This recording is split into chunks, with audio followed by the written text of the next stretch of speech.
have just completed your due diligence process. You have looked at the concept of the deal and the investment itself and financials. You looked at the team, and now you might still have some additional questions. Actually, looking at that analysis might raise some red flags for you and say, well, this is much riskier than I thought it was going to be. Is it really something I want to move forward with? Or maybe there are some upsides that you did not consider that make the deal even sweeter than you thought it is. So how does that line up with your level of risk? And this is a good time to take out your written, as Shimon had suggested, money rules and say, how's that lining up with my overall vision of how the investments are going to support my long-term life goals? And also, now, as you know a little bit more about the deal, hopefully, you can look at your own values, and does the values of this deal, value of the team that you would be working with, line up with your own values? And what does the trusted advisor tell you about this deal? Remember that this is a team sport, as we talked about, so make sure that you ask for advice and ask your trusted advisor to review it. And the final piece, it's the intuition. So the due diligence, it's really designed to give you all the analytical understanding.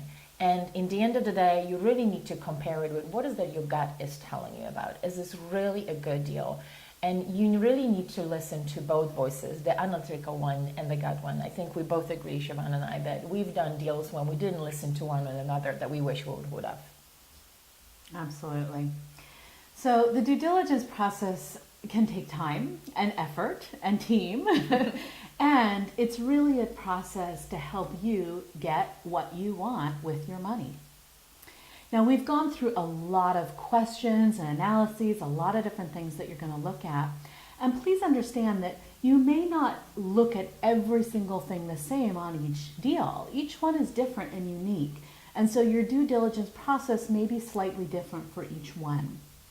But here's kind of the bottom line. To take all of this detail that we've gone through and kind of summarize it for you, the first step really is to create your money rules.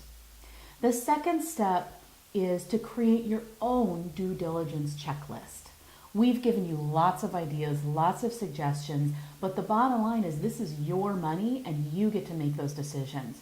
So personalize this information and make your own due diligence process and checklist. Then as you do your due diligence, use that information and use it to inform how you are honoring your money rules. Make sure that you're honoring your money rules. Make sure that you're honoring your values. Your money is a way to express your values in the world. Make sure that you're honoring your intuition and that what you're doing with your money works for your head and for your heart. Make sure that you're honoring yourself by actually doing the due diligence. That is a way truly to honor yourself, your money, and everything that went into creating that money in your life, wherever it came from. Use your team. Absolutely use your team. It's a team sport all the way. And also, I'm just going to wrap up by saying, be patient.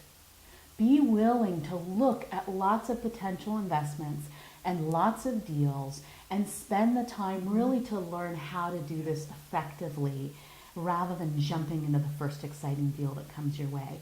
Be patient. This is a new skill and process, and for some really a new way of life that you're learning to be a direct investor. So be patient with yourself. It takes 4 years to get a college degree, sometimes longer. It took me 4.5 years. So be patient with yourself as you're learning this new skill and learning to honor your money rules, your values, your intuition, and yourself in the process. Thanks for joining us on this process of learning about due diligence. And just as we started out by saying, this really is an educational process. We're intending to give you information to help educate you so that you can engage in this process with your trusted advisors and for yourself. By no means are we attempting to give you any advice or instruction on what you should be doing with your money. So again, my name is Siobhan Murphy. I'm a CPA. If you'd like to engage with me directly, you can find me at www.thrivebusinessgroup.com. It's all one word squished together, thrivebusinessgroup.com. And thanks so much for joining us. I hope you found the information useful. And thank you very much as well. My name is Renata Kowalczyk. And I work directly with businesses that in the process of growing in the spending, asking themselves the questions, how could we do our work better? How could we be more efficient? Where can we find capital that we need? So if you're that kind of business and you're looking for ways to put the power of community behind your business through the right investments, then you can reach me at renatabk.com. That's Renata, B as in boy, K.com. Thank you very much for your time.